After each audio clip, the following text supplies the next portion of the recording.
어느 여의사 이야기.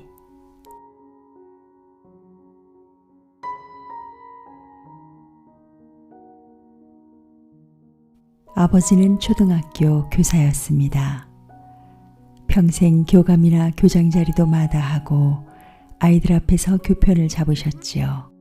하루 종일 제잘되는 아이들과 함께하는 것이 아버지에게는 더없는 행복이었다고 합니다. 정년 퇴임을 하신 후 아버지는 학생들이 그리운지 저녁이면 앨범을 펼쳐들고 30년 전 처음 만났던 학생들 얘기부터 그리운 옛 이야기를 들려주시곤 했다고 합니다. 이 아이는 정말 말썽꾸러기였지. 하루라도 안 싸울 날이 없었단다. 그래도 심성은 착하고 부침성도 좋아서 나만 보면 떡볶이 사달라고 날마다 조르곤 했지. 유진이는 참 의젓하고 밝은 아이였지.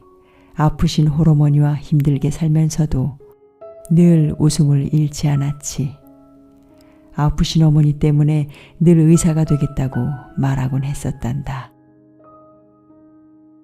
내가 가끔 집에 찾아가서 유진이 몰래 고기며 쌀이며 사다 놓곤 했었는데 줄줄이 이어지는 추억담은 늘 우리 자식들 마음을 촉촉이 적시곤 했습니다.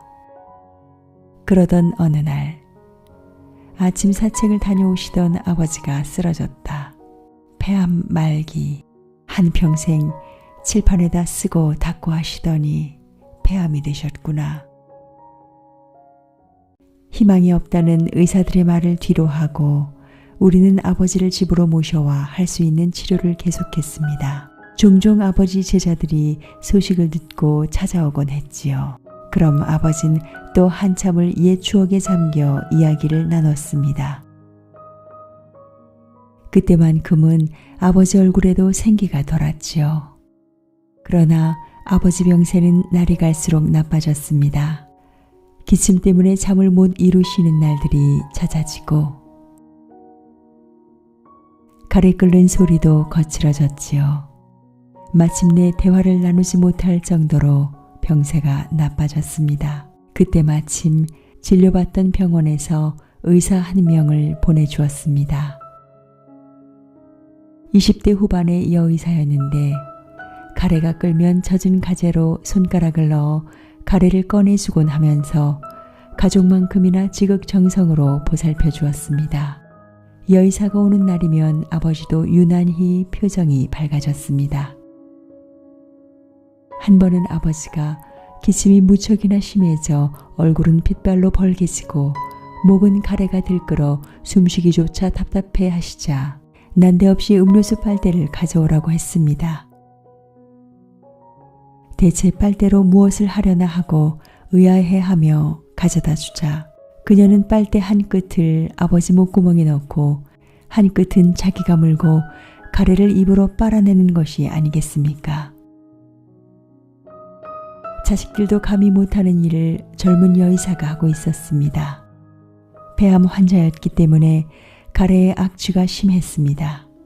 그러나 여의사는 개의치 않은 것 같았습니다. 그렇게 빨아내기를 몇십 분 정도 하자 가래 끓는 소리가 잠잠해지고 아버지 얼굴에 화색이 돌았습니다. 몇 달 후 아버지는 세상을 떠났습니다. 장례를 치르고 나는 고맙다는 인사를 하기 위해 병원을 찾았습니다. 그런데 네? 의사 보내드린 적 없는데요? 분명히 병원에서 왔다고 했는데요. 의사분 성함이 어떻게 되나요? 아무튼 저희 쪽에서는 의사를 보내드린 적이 없습니다. 여의사의 이름도 몰랐던 나는 헛걸음만 한 채 아쉬운 발걸음을 돌려야 했다.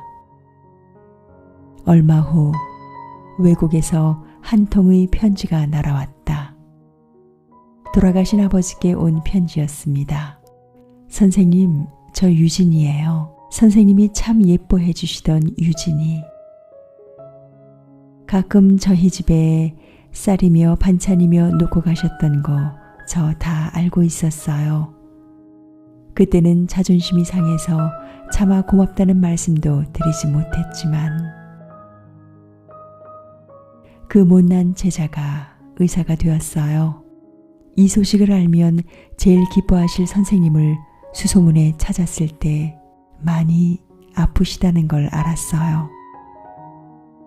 침상에 누워 계신 선생님을 뵈었을 때 의사 가운을 입은 저를 보며 비록 말은 못하셨지만 어서 오렴 하고 반겨주시듯 제 손을 꼭 잡아주신 선생님, 저 알아보신 거 맞죠? 언젠가 제 꿈이 의사라고 하자 선생님은 유진이는 사람의 몸뿐 아니라 마음까지 고쳐주는 훌륭한 의사가 될 거야 하셨죠. 그 말씀 지키려고요. 이곳 아프리카 오지에서 환자들의 몸뿐만 아니라 마음도 치유해주는 의사가 되고 싶어요. 선생님도 저를 위해 기도해 주실 거죠? 사랑합니다, 선생님. 나는 머나먼 아프리카에서 날아온 그 여의사의 편지를 아버지 묘소에 고이 놓아드렸습니다.